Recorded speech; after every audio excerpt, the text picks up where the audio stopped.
歡喜，現實到日着每際意，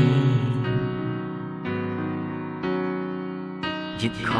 多見，ngày cha日thiên chung chi, chín xiong si,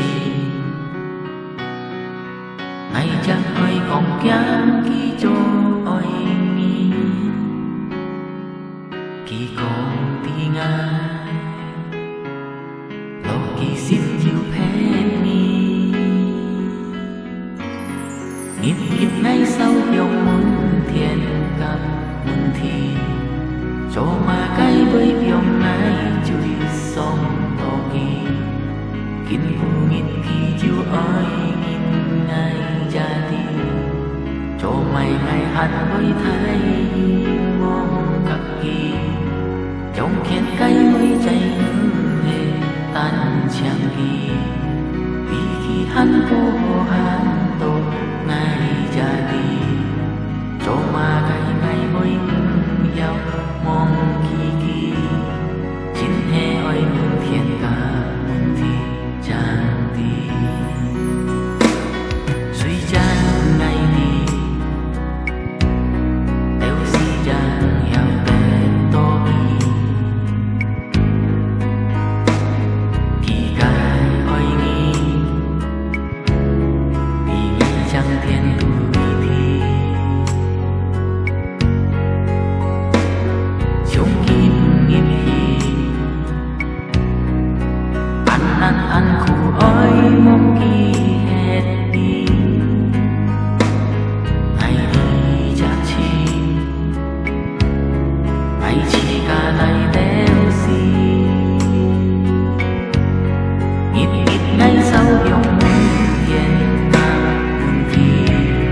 cho mà cái với dòng ai chui sông to kỳ, thiên vô nghìn kỳ chiều ơi nghìn ngày ra đi, cho mày ngày hẳn với thái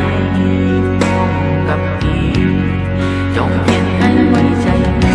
để tan chẳng đi, vì khi hắn vô hồ hắn tổ ngày ra đi,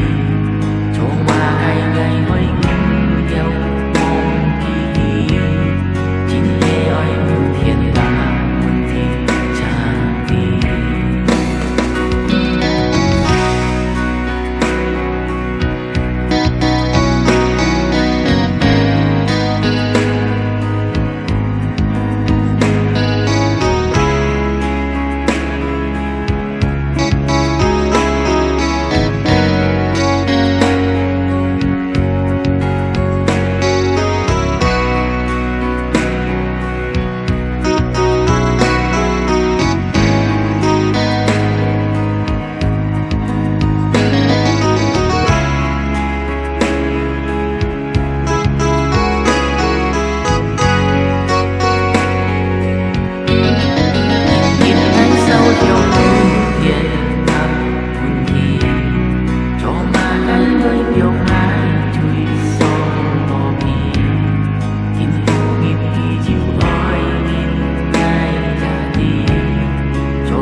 Chín hè ơi muôn thiên ca